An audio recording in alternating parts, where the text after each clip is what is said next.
It's the second in this model-based system engineering colloquium that we started. And as I said in the description, we're going to try to have people from the theory of this subject and also from the people that try to make it a reality in terms of applications. So today we are very happy to have with us Sanford Friedenthal, Dr. Sanford Friedenthal from Lockheed Martin. He is a Lockheed Martin Fellow, which is the highest level you can rise in a company technically, right? You want to continue to take the work and not get involved with management. But most importantly for us, he is one of the leaders in model-based system engineering development and other practices. He was one of the key people behind the development of SysML to get it to the level where it is. He has a very long-standing interest in system life cycle and system engineering development. And he has been system engineering department manager and the lead developer of advanced system engineering processes within Lockheed Martin. And he has been very much involved in object-oriented system engineering methods and with the object management group and in COSI, which is the International Council for System Engineering. And as I said, with the SysML languages, which is an extension of, let's say, reconstruction of UML to be able to be more better for system engineering tools. Okay? And he, again, most important for us, he's the author of a practical guide to SysML, which he has several PowerPoints and other things that we have shared in the class to the undergraduates on SysML. Today, he's going to give us a talk on model-based systems engineering, or MBSE, right, using SysML. Right. Thank you, Sanford. Okay, thank you, John. And as John said, I'm going to talk to you about model-based system engineering, where the current practice is, at least in industry such as Lockheed Martin, where I come from, and many of the other companies. And the emphasis will be on model-based system engineering using SysML, the system modeling language, but you'll see that I will emphasize that SysML is but one modeling language and that our real intent as we evolve the practice of model-based system engineering will involve many different languages. I'm going to focus on SysML. Our current state of the practice is SysML has emerged over the last few years. And we have plenty of work to do just to get real good at applying SysML to model our systems. But that's, we'll see over time that model-based system engineering is still in its very early phases. I'll highlight that as we go. So I'm going to talk about sort of the motivation and scope for model-based system engineering, and just briefly highlight what system modeling is with SysML, just a few slides to give you a flavor of it. Talk very importantly about the system model as an integration framework, the system model in SysML and how it can be used to tie in with other models in the spirit of what I was just saying. And we really need a broad framework using many different models to do our system engineering. So I'll start with the motivation and scope. And I grew up as a system engineer for the last many years, and it's been heavily document-centric. Do a lot of analysis, do a lot of architecting, a lot of requirements, a lot of all the kinds of things that you do in system engineering. But one of the primary things that we work with is that stack of documents. And believe me, it becomes a stack. It's specifications themselves. Just a requirements document could be 1,000 pages. And you can have many specification documents on a complex, large program. And that's just one type of document. You have interface control documents, you have system design descriptions, architecture descriptions, whole series of trade study and analysis reports, test documentation. There's just a tremendous amount. So at any rate, all of that is geared towards specifying and designing this complex system. So we're moving more towards this model-based approach. And it's not that the documents are going to go away, it's that our emphasis shifts from managing and controlling the documentation about a system to managing and controlling the model of a system. And there are benefits for doing that. I'll highlight those in a moment. But we're still very early in this process. And this has been going on, models aren't new. We've used models for many years.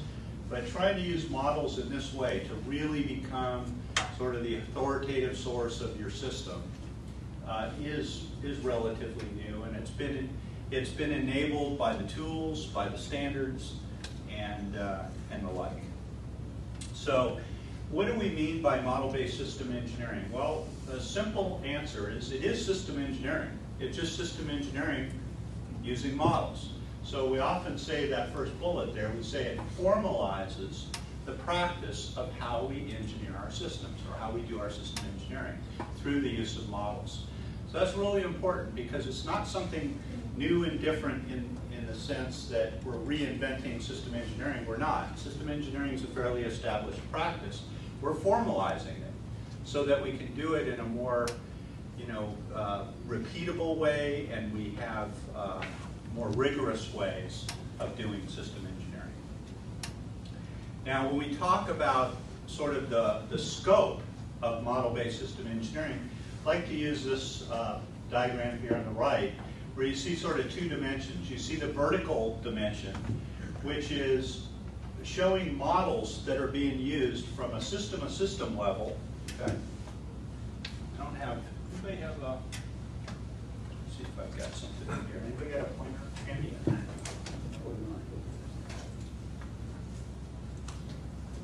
It'll be a little bit easier. I've got one here, but I'll have to dig it out. I'll just use this one for right now. But anyway, we're talking about going from a systems level modeling to system level modeling down to component level modeling. Usually when we talk about model-based system engineering, it's just like system engineering. What's the scope of system engineering? In a large aerospace and defense company that I come from, we typically think of the system engineering as applying up here.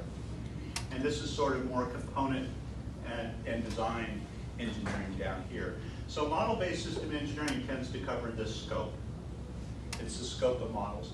And these models are used to do the architecting up at this level, to flow down requirements down to the components, just like classical system engineering is done.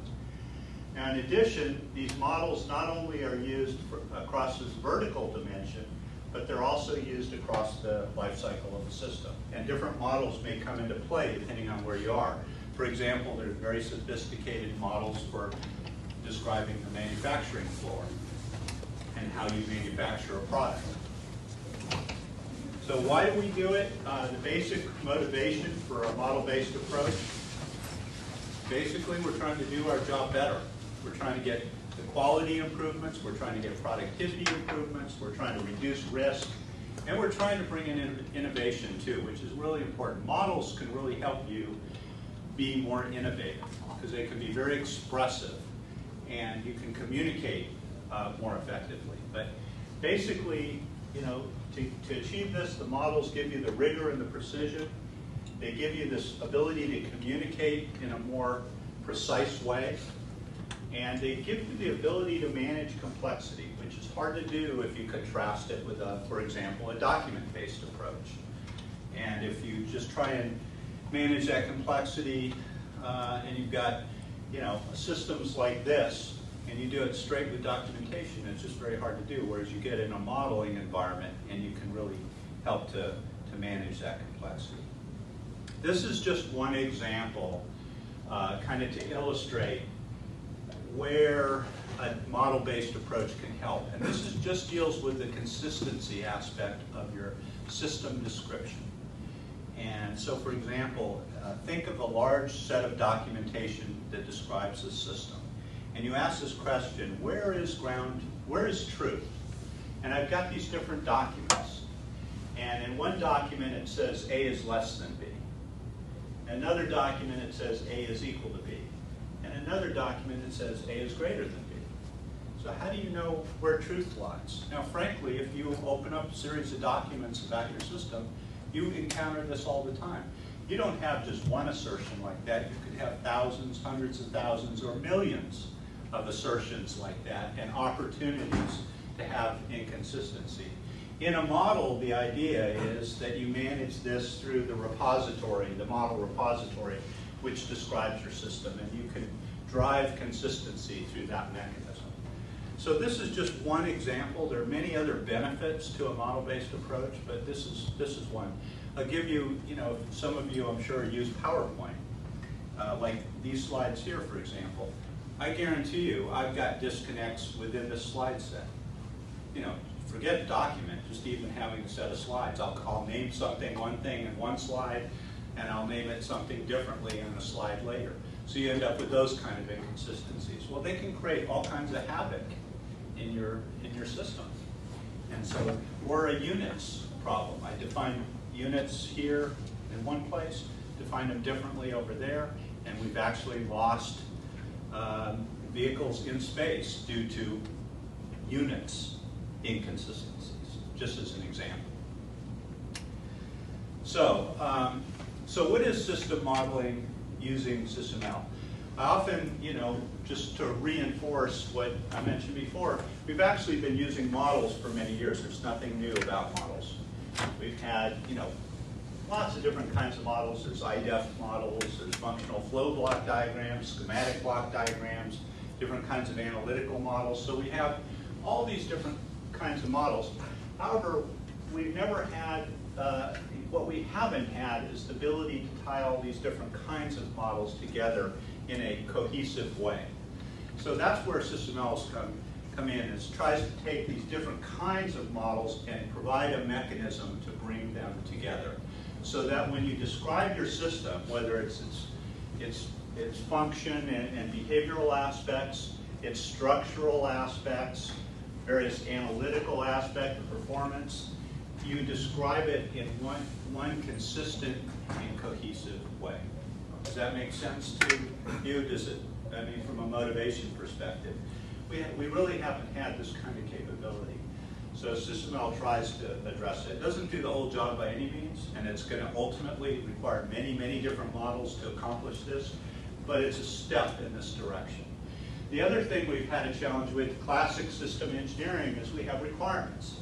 Requirements are typically text-based documents.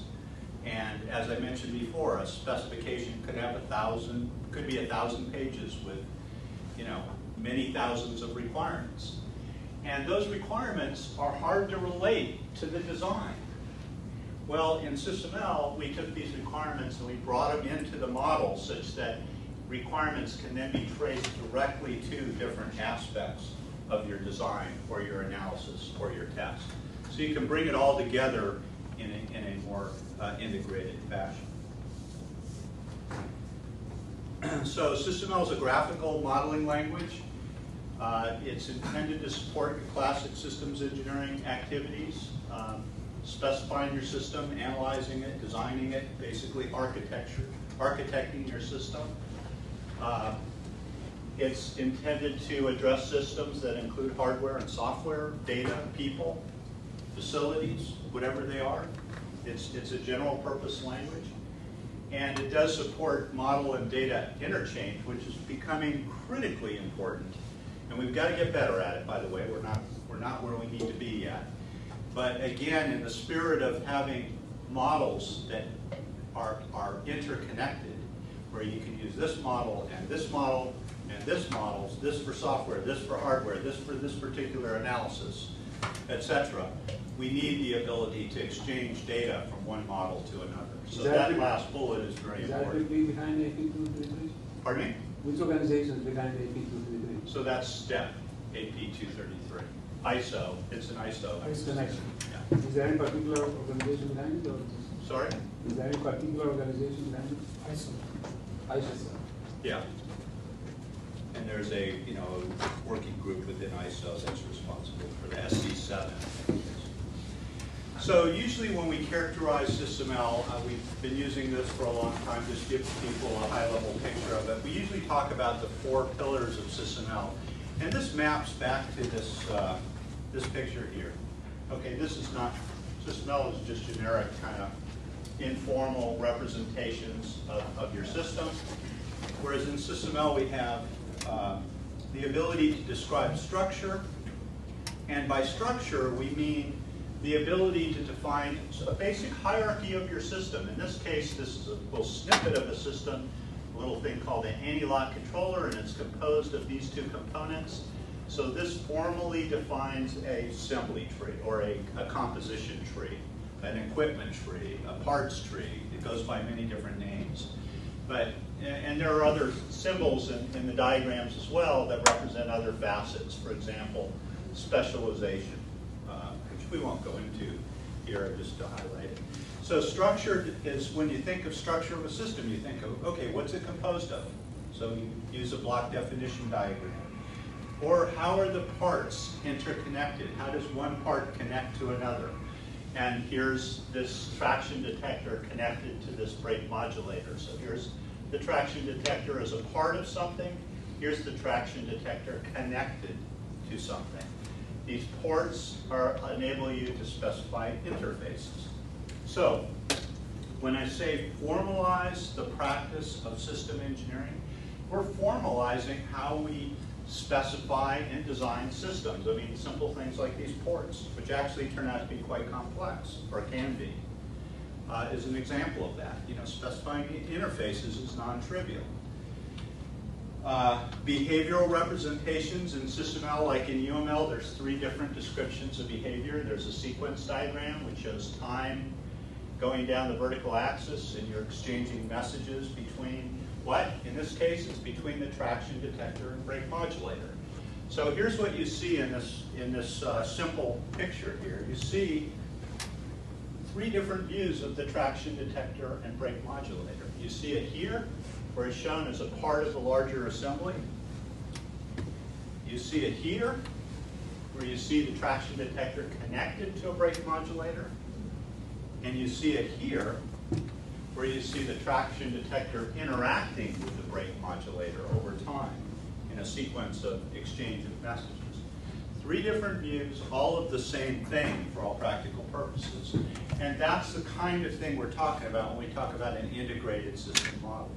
Now, in reality, there are many different aspects that go way beyond this to fully characterize many different aspects. But this gives you at least a starting point to think about your integrated system model. If I cared about the reliability aspects of this, I can bring that in. If I care about the mass properties aspects, I can bring that in. All these different views that you can start to construct about your system. A state machine representation is a second form of behavior. Activity diagrams are a third. These are associated with sort of a classic functional flow, but they're highly sophisticated. They have very precise, all the behaviors have well-defined semantics and allow you to specify behavior much more precisely than you can possibly do in text. Give you an example. I actually use this when I give a tutorial. If you think about trying to describe the behavior when I go to Starbucks in the morning, and you've got a barista, a cashier, and you have somebody taking the order sometimes. Try and write a textual description of the interaction between the customer and those 3 parties. And it's actually very complex. It doesn't take much before behavior, even at that level, becomes incredibly complex. And now you can have all the if, then, else, kind of conditions that can occur, and then you got to put more people in the line and what have you. So having ways to express sort of the logical behavior of something is very, very important. In addition to structure and behavior, I mentioned a moment ago that we have the ability to bring requirements that are typically in text, bring them into the modeling environment. So in this case, you're looking at 2 requirements. It says requirement, and this one's called stopping distance, and this one's called anti-lock performance. They have an ID, which could be like just a unique identifier, and they have a text description. They can actually have many other properties as well, but this requirement is now in the model, and it typically would show up in a document, might show up in a requirements database. There's many tools out there that have been classic system engineering tools like DOORS, where the requirements are captured in a requirements management tool. You bring them into the model, and now I can relate this text requirement to, for example, this brake modulator or the traction detector, or any part of the model. So you can have traceability of your requirements. So here's what you've worked on with your customer to agree that these are the requirements. Now I can show you what part of my design will satisfy requirements, or what test cases I might use to verify a requirement. There's all these different relationships. In this particular case, you see a simple derived relationship where the anti-lock performance requirement is derived from the stopping distance requirement. And then there's parametrics, and parametrics are a little trickier for people to use. They're newer. We haven't had a lot of equivalents of parametrics in sort of this kind of modeling. But the intent of parametrics is to connect the sort of the structural and behavioral model to analytical models that you might do in MATLAB and Simulink, or as we were talking about before, Modelica, or even Excel. It could be an Excel spreadsheet where you have some scripts to run some equations. So what you basically do is, here's an equation, and this is a constraint that includes this equation, and this is another equation, and another one, and another one. I have the ability to formulate networks of these equations and connect them up, interconnect them, to such that the way to think about this is this represents a single analysis. So any analysis that ultimately is represented by a set of equations, and they could be, differential equations, they could be logical equations, any form, then you could express them in a parametrics diagram. Now, in SysML, we typically don't actually do the computation. That's done by another analytical tool. For example, some of you using Magic Draw, it has, a plug-in for Mathematica, or other types of analytical tools. So then you would take this and feed it to that computational engine through a defined interface, would do the computation and return results. And then you could feed the results back into other parts of your model. So that's the intent. If you took something like an airplane that Lockheed Martin builds, a fighter aircraft, and you ask yourself, how many analyses are there? There are, frankly, I don't know the number. We've never counted. But there are thousands and thousands and thousands of analyses that are done. So this notion of being able to capture an analysis, even at a fairly abstract level, and tie those different analyses back into your sort of architecture model to keep them consistent. You now have design, analysis, and requirements tied together in an integrated way. And that's where we're trying to go with this language. So I'll reinforce that in this next section. Before I do, any comments or questions? Let me just pause for a moment. These variables you have in the equations, some of them may be design variables, right? Yes, all of these, here's an equation, and there's parameters of the equation like F and tire friction and braking force and things like that. They are these parameters out here which you then bind or connect to other equations and to design properties of the design. So any given property then can be tied to, for example, there's a property of a traction detector. I can basically bind it to this parameter which shows up in this equation, hooked up to this parameter which ties to another design property. So you're linking the properties of the design to the parameters of the equation to drive an analysis. Feed it off to an analysis tool, do the analysis. It's an area that's still evolving, made a lot of progress over the last couple of years. So it's really maturing, but it's still got a long ways to go to get to a point where it's, people really know how to use the parametrics in a very, very robust way to do all types of analysis. Is the consistency now offered, consistency checking offered as part of it? So depending on the tool, the language has the ability to do consistency checking of various kinds. So you have, right off the bat, there's the model itself needs to be well formed. And so tools. Consistency checking of the equation set. No, the SysML wouldn't know whether this equation made any sense or not. I could have put in anything there. It's just a connection between. Yes, Sometimes it creates cycles, so the system is not evaluated. Correct. I would rely on the analytical tool behind this to do that, as opposed to SysML. So there's no way of. But I could check units, for example, Right, of the parameters. I could do that kind of consistency check. Because the other part of the step, people were struggling and they were doing the CAD parameterization stuff. Right. So they were having similar problems. Because to create a parametric model, it itself will be inconsistent. I mean, the equations are just inconsistent. Right. So that simply means that now when you send it to the external solver just crashes. Yeah. Yeah, there are some things that are being looked at to help in that, where you can look at these equations topographically and begin to make some assessments, and there's some really neat capability to start looking at complex networks of equations from a topographical perspective and see, start asking certain kinds of questions. I mean, When we have written a paper on that, how do you do qualitative analysis of equations to see Yes. they're consistent? yeah. I'm sorry, Mark. I was just gonna say, so is any work being done to visualize how the parametric diagram links into the model? Oh, to It's the link same it, medallion, so- for example, Okay.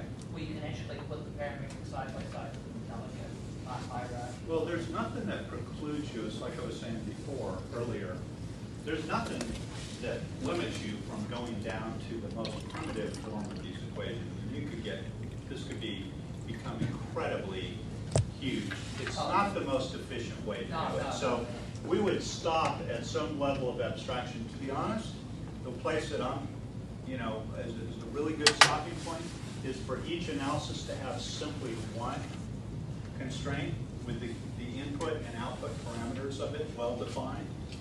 And that's a really good place, and then leave all of the much more detailed analysis to an analyst in an analytic framework. But at least you plugged it back in. You could think of as stubbing the analysis, if you will, with the inputs and outputs that you care about for that. But you could do a consistency check if you went down. It's not the most efficient use of the language, in my opinion. So system model as an integration framework. So here's the challenge. I mean, if you look at models, once again, within Lockheed, within any of the companies, you've got many, many different models. We've no shortage of models. For example, in algorithm development, we're big Simulink users, as is a lot of folks. We use it primarily for our control system algorithms for flight controls. That's where we get a very heavy use of it. And we build Simulink models here. We actually do autocode generation for those, develop the algorithms and auto-generate the code. And it's a very, very powerful environment, Cisinel, for doing that. There's a lot of UML here, hardware design, depending on whether it's electrical, mechanical, optical, etc. All different kinds of hardware design. This could be CAD tools, or it could be VHDL, or it could be any of a number of things. So all of these different areas have many different models. So our challenge over time, and this is really important, is how do we start bringing all these models together into an integrated engineering approach? And we don't have, that's not solved. That just isn't solved. There are techniques and approaches, but approaching it at this level, just haven't done it. But that is our goal in a model-based approach, to bring all these different models together. Now, what we're doing in the nearer term, at least part of what we're doing in the near term, from a system engineering perspective, is we are using the SysML model right here. And I already showed you that it can tie in with sort of your requirements tool. This is doors for us. We're heavy users of doors. By the way, again, doors might have 50,000 requirements in it, 100,000 requirements. It's very complex. There's lots of requirements. And so we've got to tie those into a system model in SysML, and then start establishing the connection. So here's the connection between the system model and the analysis model. This isn't one, this is many different analytical models. We are looking into integration with MATLAB and Cisinel is one. Integration with things like Satellite Toolkit is another, which is a very powerful Do you have that? tool. What's that? Do you have that? We're working on that right now. We don't. Do we have it? Meaning, is it Because done? we're working on that also. Yeah, we're working on that. As are others. Other folks are working on that as well. And integration with Modelica, which has been defined. I mentioned that. Integration with Excel. Very, very useful because there's a lot of just even cost analysis that's done in an Excel spreadsheet. So tying the architecture model to the analysis, tying it to the requirements. What connections exist with respect to trade-off analysis tools like Cplex or constraint-based reasoning stuff? The biggest one I mentioned to you so far, I'm not so much Simplex or Cplex. Cplex. Cplex is a commercial industrial strength tool. Used to be owned by an independent company, then it was bought by Lord. Now it's bought by IBM. Oh, okay. And IBM has put it together with a log solver. Okay. So if you're thinking about multi-metric, multi-constraint trade-off analysis, Okay. this is a very powerful tool. And one of the interests of our group here is to integrate it with SysML. Could be a good thing to pursue. Because Yeah, you link there was- directly to the parametrics, right? Yeah. I thought you meant Simplex because there were Simplex methods. I don't too, know. so, okay. C, Yeah, like okay. ABC, Cplex. At any rate, what I mentioned to you when I saw you last time, that one of the things that looks very promising is the use of Model Center, Phoenix Model Center. And that tool is an integration framework that ties various analytical tools together, and it is geared towards trade-off analysis. Okay. That's its strength. So what we've been in the process of doing is tying the architecture model in SysML, in our tool, to Model Center. Model Center in turn has links to these different analytical tools, and you can do trade-offs, you can do design of experiments, sensitivity analysis, things of that sort. It's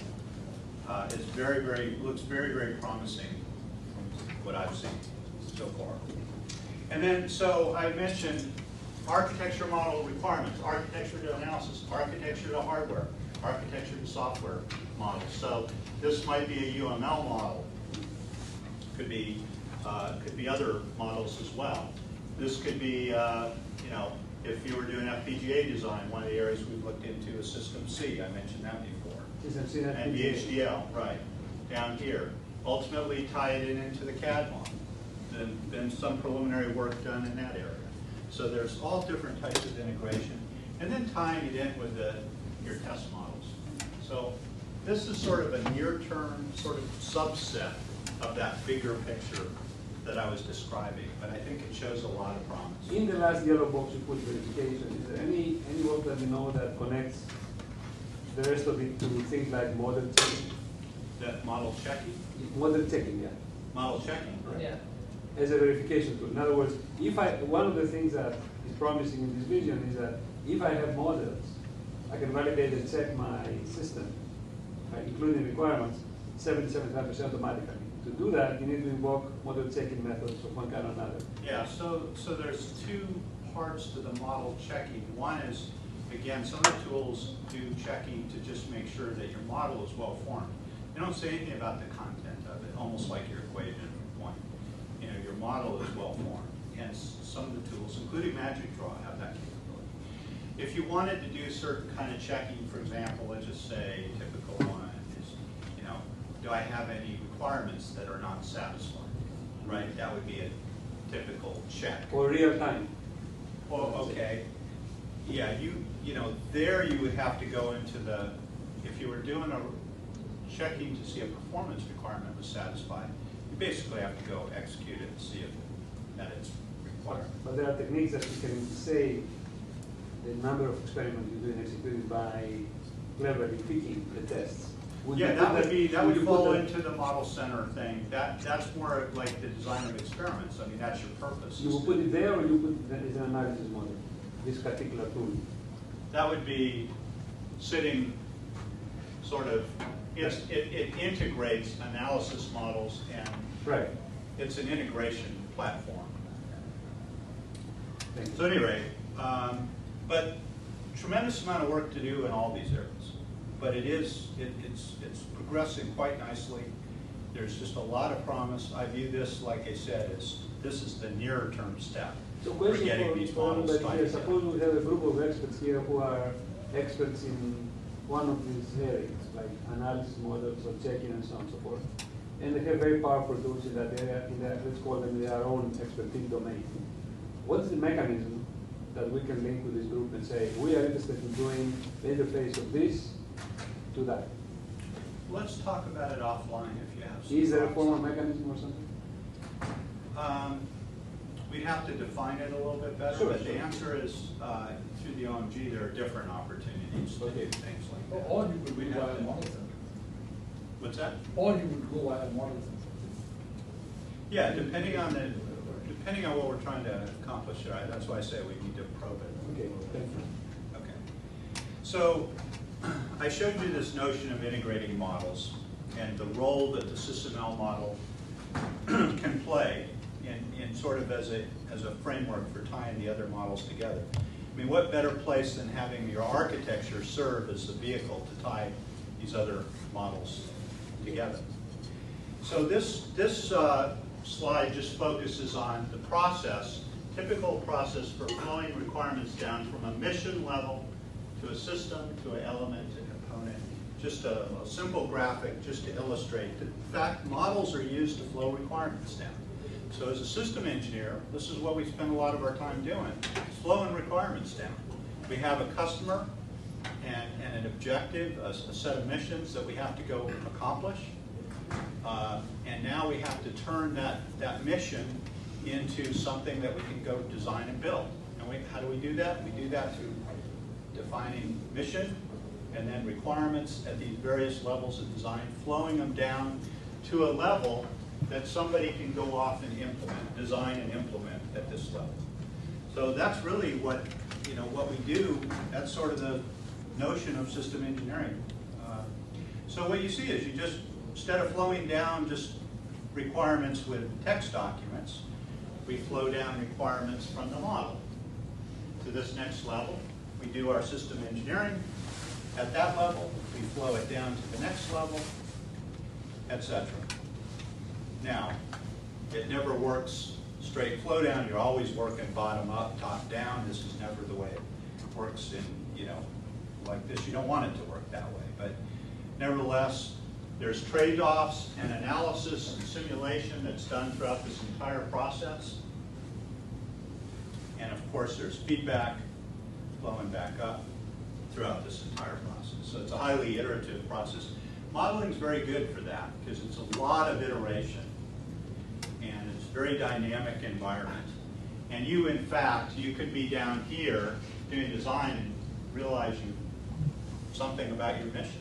So literally, these feedback paths go up and down this tree.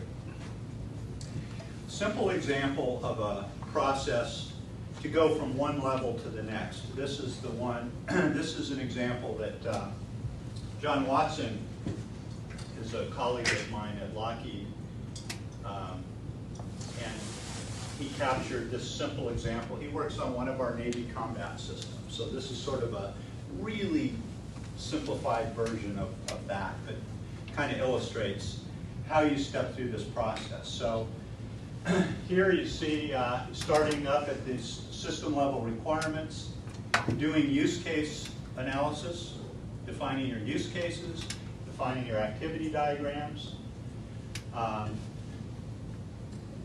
This is the system that he's trying to specify and design. It's a black box. It's one block. It has interfaces to the external world. In this case, it's to a commander, a couple of different users of the system, also to the power system on the ship, the navigation system, and the physical environment. So this is a black box of an entire complex combat system. Very fundamental to system engineering is abstraction. Because you can't just, you started out and just immediately went down to all the parts of your system. You wouldn't get there from here, right? You could just say, hey, skip all that stuff. Go down and tell me what the requirements are for this part. Well, you got to start up at this high level. So starting with this notion of a black box, where I don't deal at all with the internals of the system, I only focus on the black box and how it interacts with its environment. Very fundamental to system engineering. Model-based system engineering makes this much easier to visualize, to analyze, and to work with. So it's a really important concept, is this notion of the black box. So here's the use cases, and just illustrates, once again, here's the same black box. We're talking about the high-level functionality for the black box, this combat system. We're also showing the relationship between, in this case, these use cases and some requirements that we've defined in text.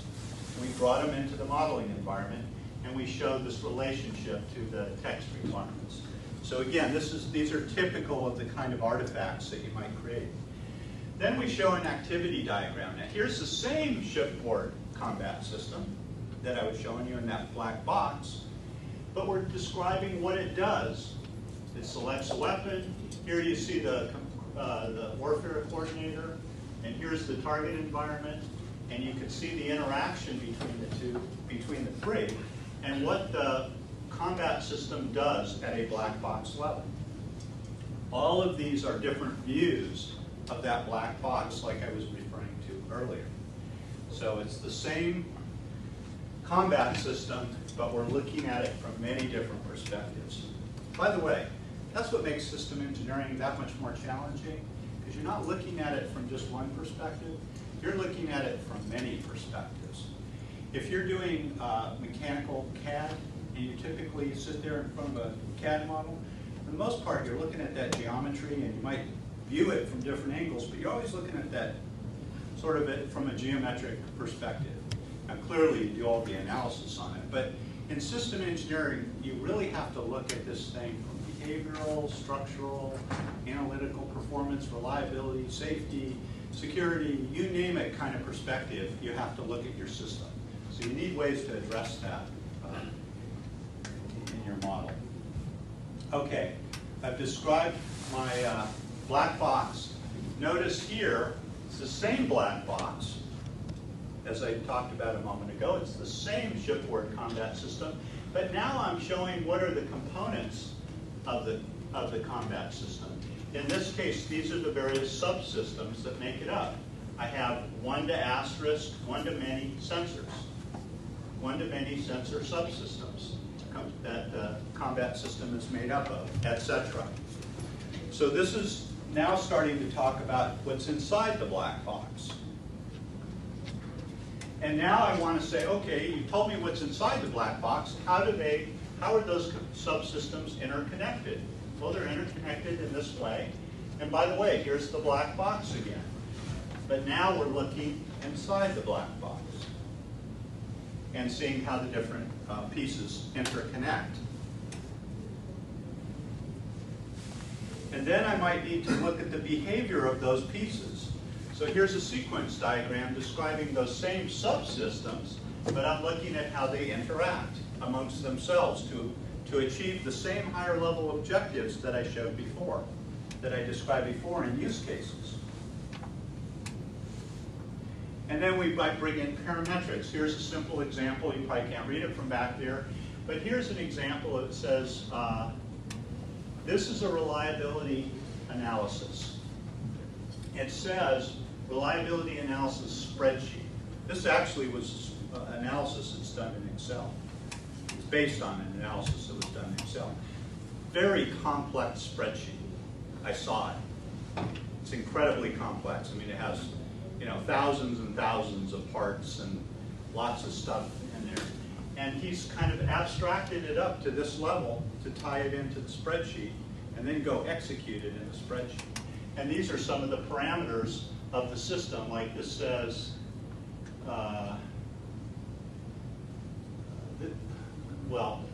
There's vendor information, there's various kinds of properties of the system itself that's tied into this analysis in this particular example. So here's just an example of a parametric analysis. And then I can, based on all that, I can show how my ship combat system and its subsystems and its components satisfy various requirements. And I can establish this traceability.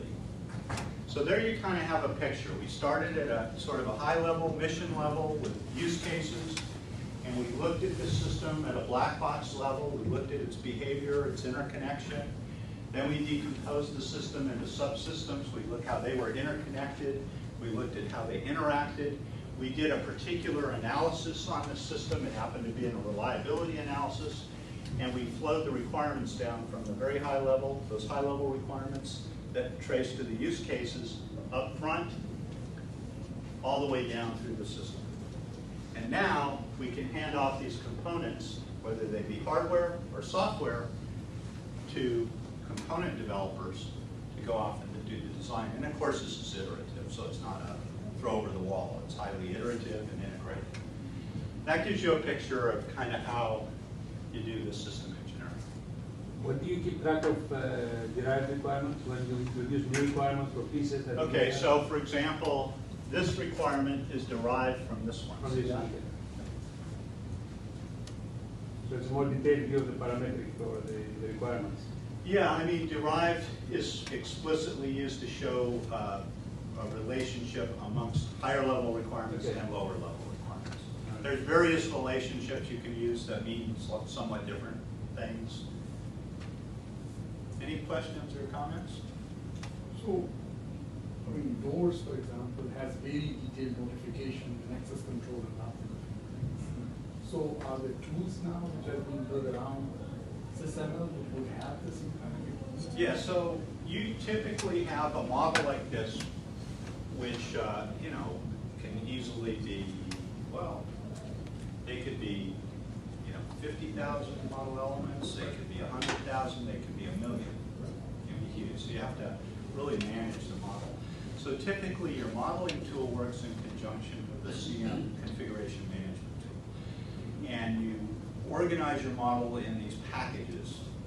And so there's a package structure, and then you assign access privileges to particular, like a team or an individual may have access to a particular part of the model in this package.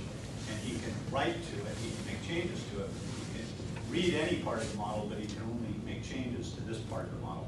That's controlled through a configuration. Right. The challenge in this case, the way at least I see it, is that the requirements, when people have figured it out, all configuration and those things, I mean, exactly the point that perspective is unique.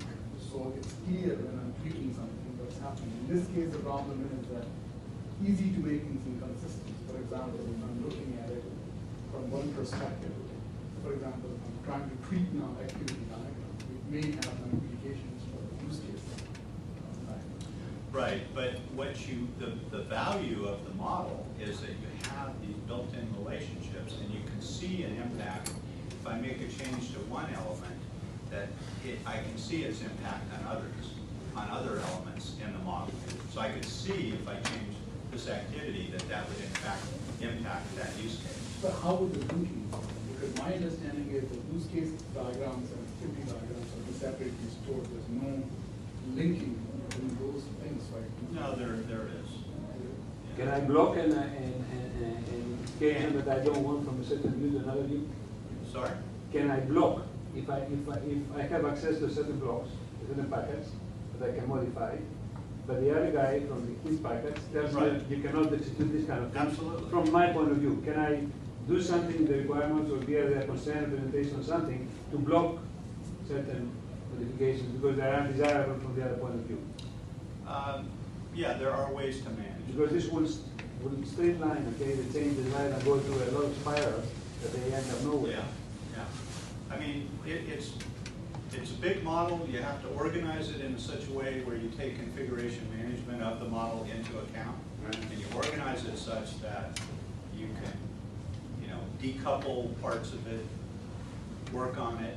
I can update, you know, make changes to it without, you know, creating havoc over here. There's a lot to that, but the CM environment is what you leverage. Right. But you also have to have good practice. Just having CM by itself without good practice and good model organization and things like that, you probably get into trouble. So, but I'm not sure. But so the other piece is if use cases and activities, I know what they're saying, Right. but you can methodologically establish a relationship. So if you're part of the reason some of those relationships aren't filled in is because they leave it to the particular methodology. If I then say each use case has this activity diagram, I can establish that relationship. They're linked. So how is the linking done? That's what I'm interested in. It's in a repository, and you establish a relationship using the language. Oh. So, for example, you know, I have to go into a little bit more, but it's straightforward. Okay. So the semantics for it is built in then? Those relationships? Yes. I mean, the simple answer is yes. I mean, there's caveats and You things. can certainly link the activity diagram. No, but How do you see this back in the, semantics. how do you see this back in the use cases, right?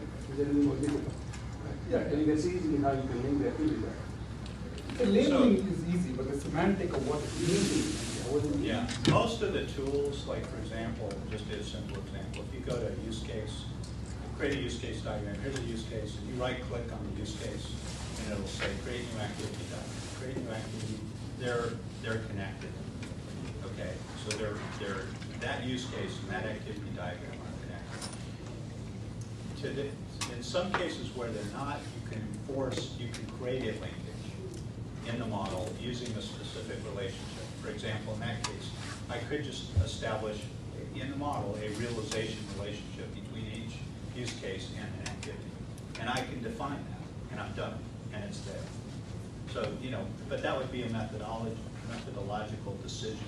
Right. But that is still not getting the semantics. That's really saying that these things become just because then the implications might be what I delete and what, because if I may be interested in deleting certain things, and then the issue is that if I delete this, whether this other thing should survive or not. There might be more complicated interactions than simply saying that these two things are linked and then you have to put in the relationship to represent your intent.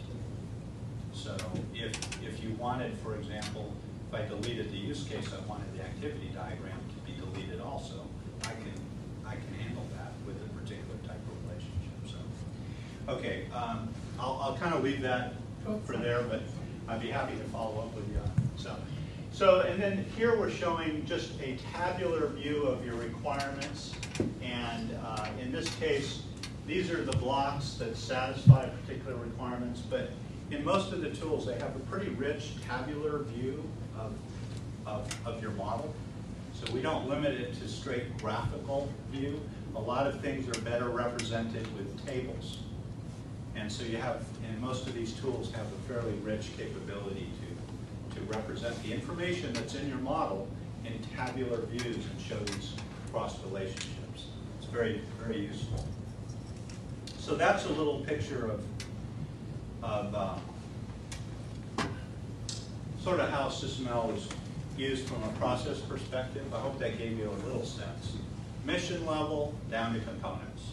A bunch of stuff in between.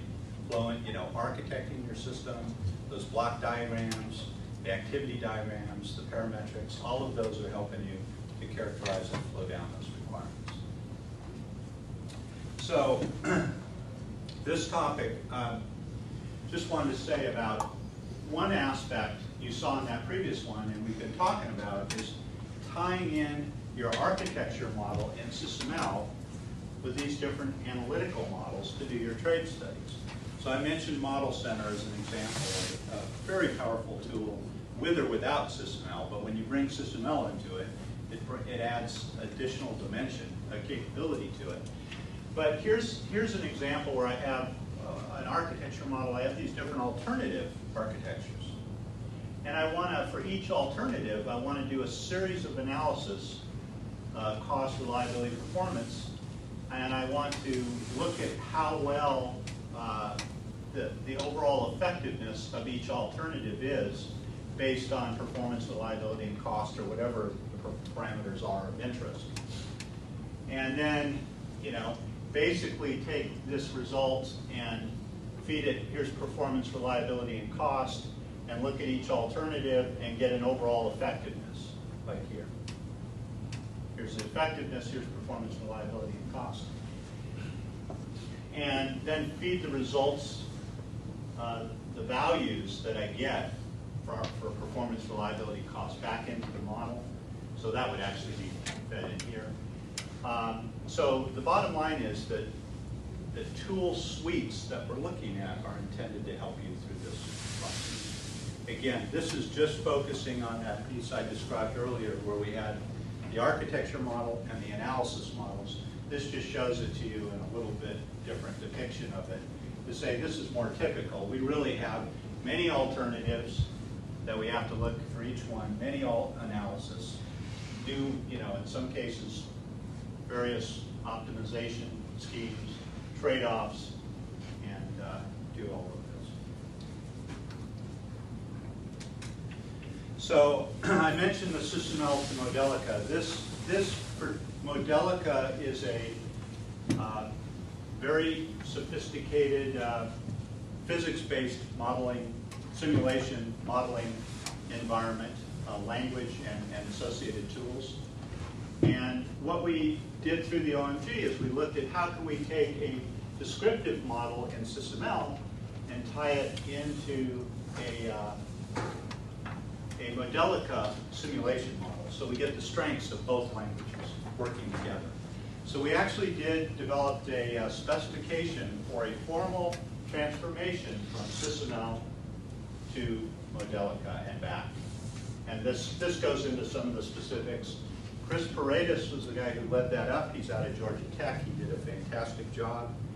And that's with the professional Modelica or the open Modelica, that was done with Open Modelica. Open Modelica. Yeah.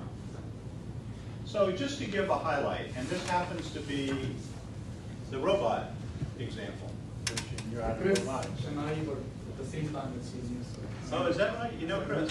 Very, very well. Oh, okay. Well, he's a champ. You probably know. Never mind, tell him the robotic story. Okay. He's here to hear your robotic story. Oh, is that right?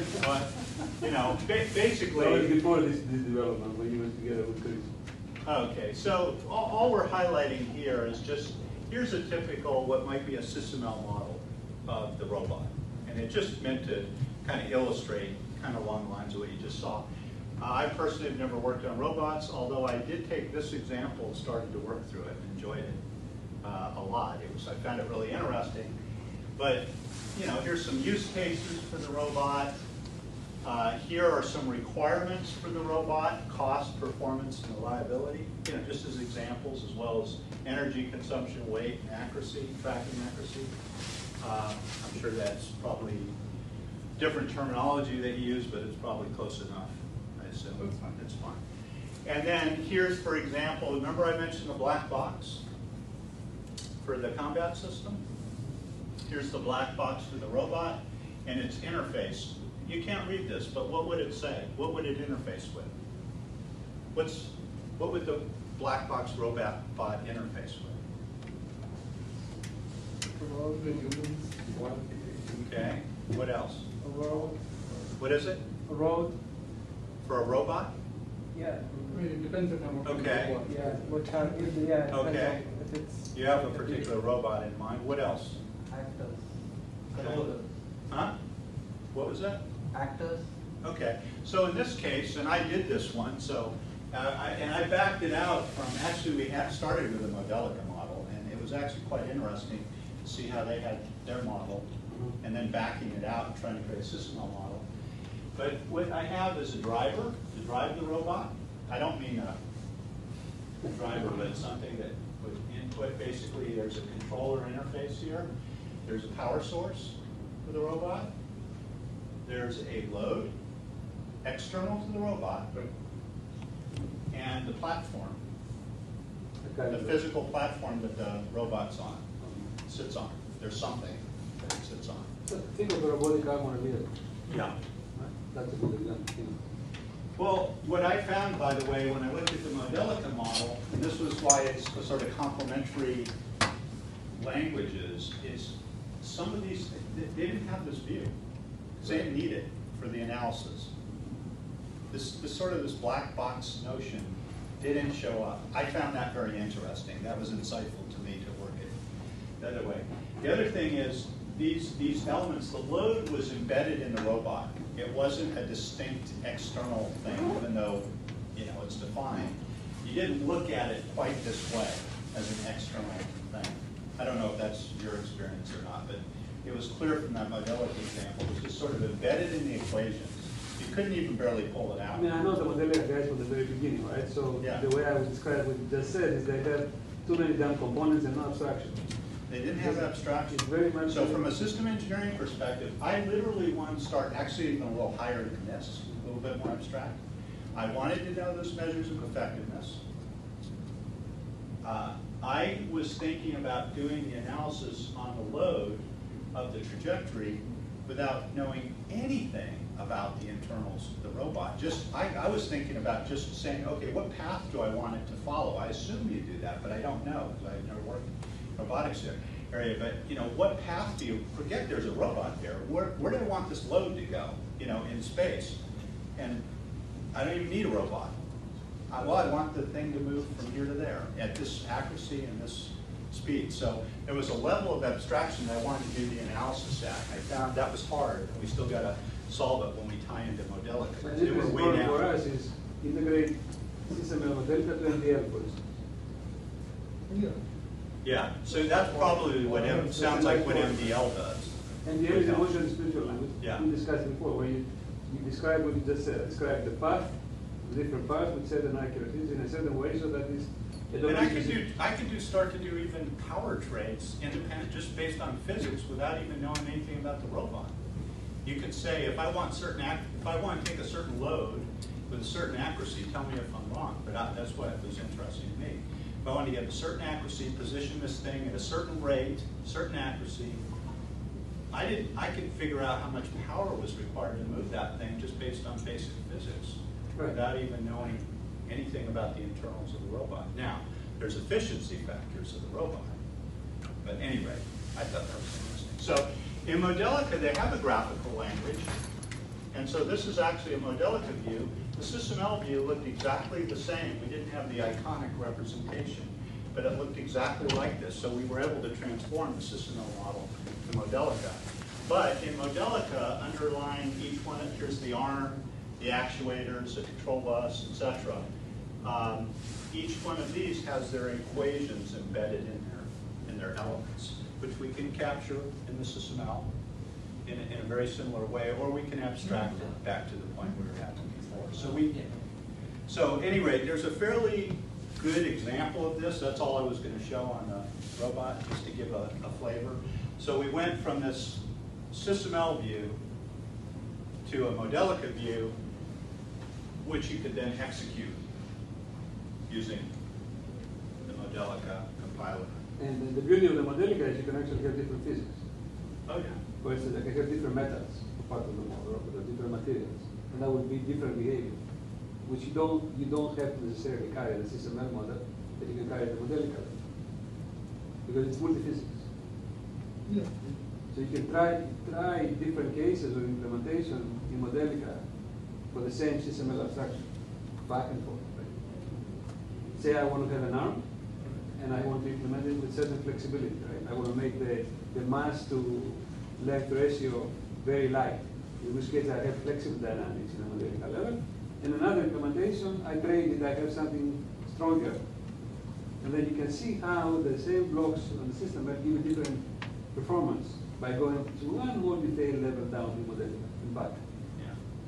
And by the way, in the SysML model with the parametrics, we had a high-level parametric model for mass properties analysis, for performance, which was this, which was here, for cost, for reliability.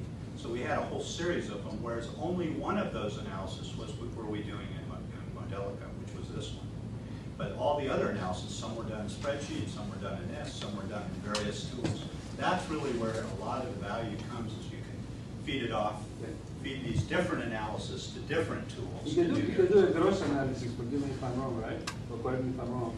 You can do different gross trade-off analysis at the SysML level, Yeah. right? In terms of temporal and spatial behavior, without knowing the model.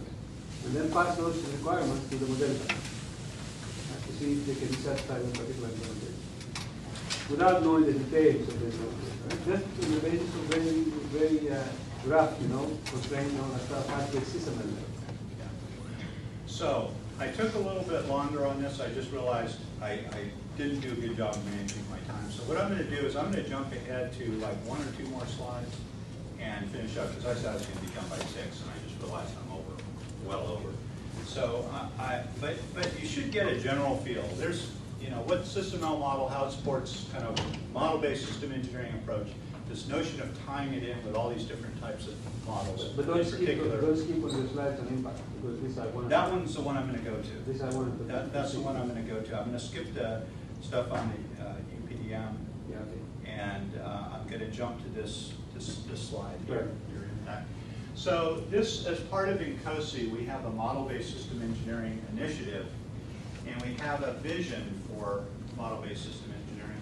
We've got a long-term vision, and we have a more intermediate-term vision, and this represents sort of the more intermediate-term vision. Mark Sampson works for Siemens, and he's actually Team Center is the tools Siemens purchased. Team Center. What is it? Team Center Slate. He's been with Yeah, he was with Slate. Technologies forever. Yes.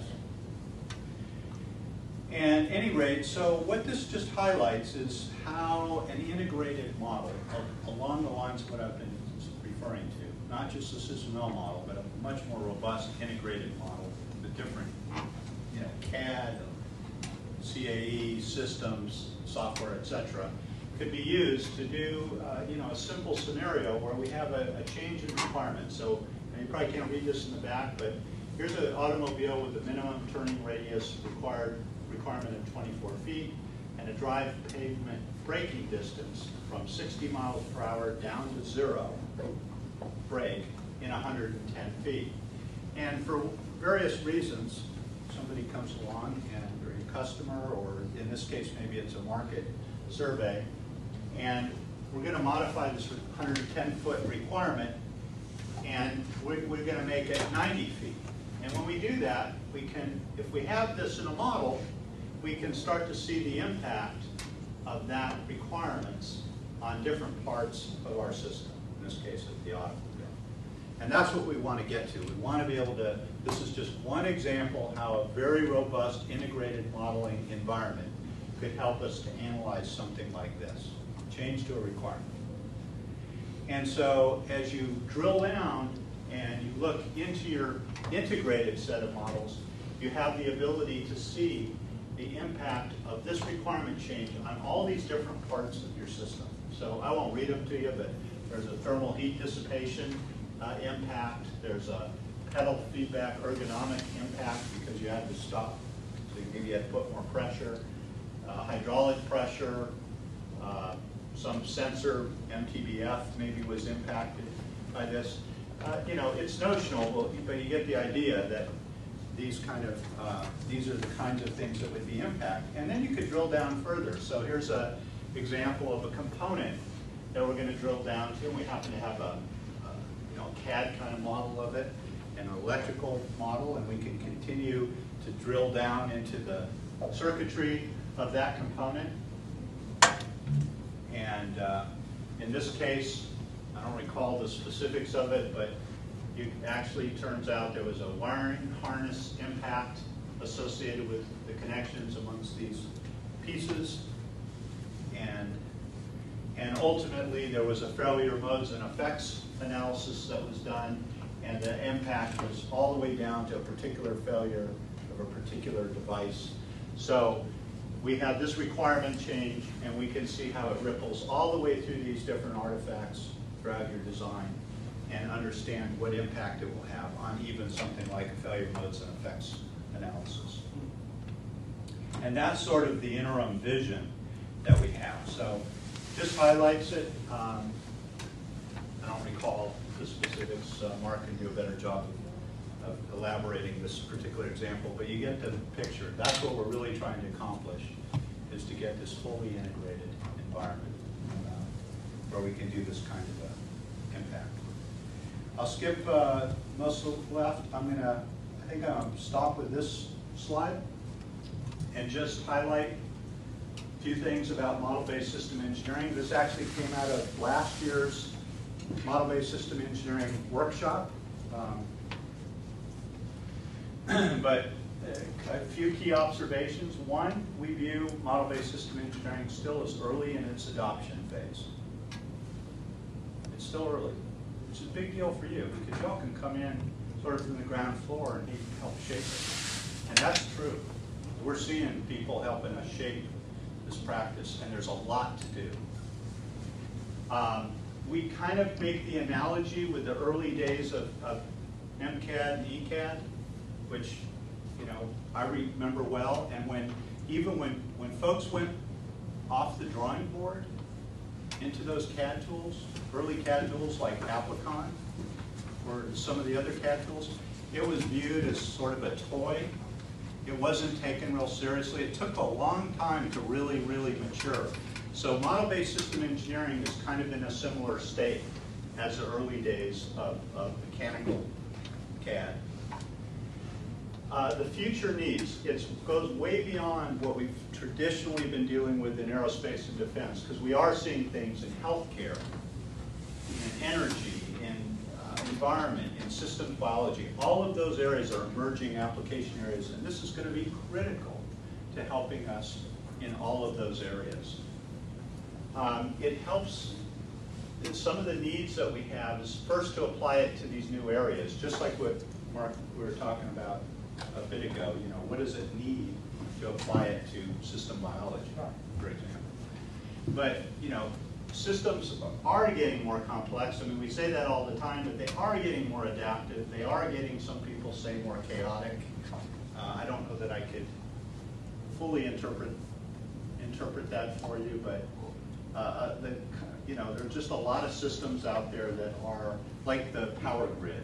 You could probably make the case that that falls into that category. And some of the things that we need to go do, we need to extend the theory and the formalisms. There is a history, but we need to do a lot more there. We need to build those reusable libraries that you were talking about, John. That's critical. We need to emphasize patterns and start building that into all of this.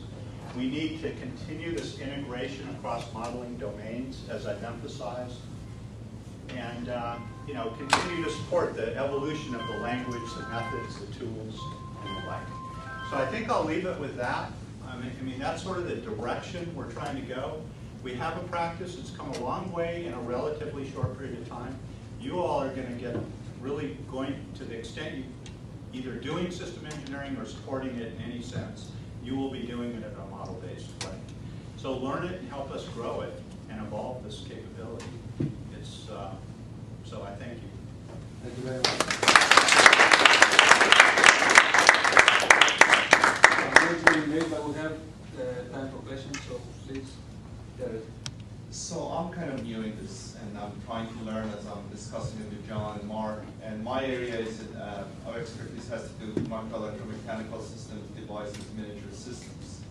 So I was wondering what your view is in regard to this, and then are there any libraries that we can sort of look at as a sort of a starting point to learn about some of these case studies that people might have. So libraries, you don't mean of models, but more of case studies? Case studies. Yeah, so one of the things we're doing through INCOSI is we have these challenge teams where a challenge team defines a problem they want to solve using model-based system engineering. And they go off and kind of establish a small team, go work it, and make their results available. One of the most really productive challenge teams has been this telescope modeling team. And it's a fellow out of Germany, out of it's called ESO, European Southern Sure, Observatory. sure. Are you? Yeah. And he's been using a lot of this modeling technique, and he has a site up where you can go and see his model. It's in Magictron. You can actually download his model. He has modeling guidelines. He's very rich, and practices and all kinds of stuff. So that's a good source. That would be one. Some of the other challenge teams also have some really good examples. There's several papers up on the Cisinel website that have references to others.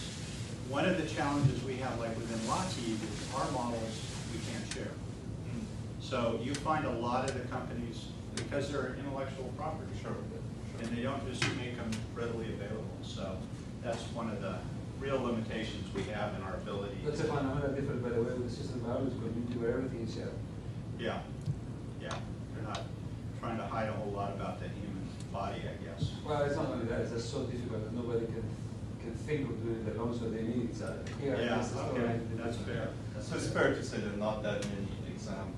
There are not that No, many, yeah. but not that many publicly Publicly available. available. Well, But does it those take- that are, like that one is a very good one, so it's So if very I can rich. interpret it. What does it take to create a challenge team? Just talk to me and Okay. I can help get you started. Yeah, We that's just the have one one to that create a started. challenge team and then. Absolutely, absolutely. And get as As many- part of Incosi? Right. Yeah. That would be great. Well, Mark and I are members, Yeah, so yeah. we can. Sure. Yeah, I would be very welcome. By the way, you can define, it doesn't have to be, you can scope it the way you want, you can go in the direction you want. Yeah, I mean, we have, really amazing expertise here in both systems engineering and microsystems, so Yes. we're trying to establish the link. Yeah, no, that'd be a great thing. Any other questions? Any other questions? Thank you again. Anybody from the students? No?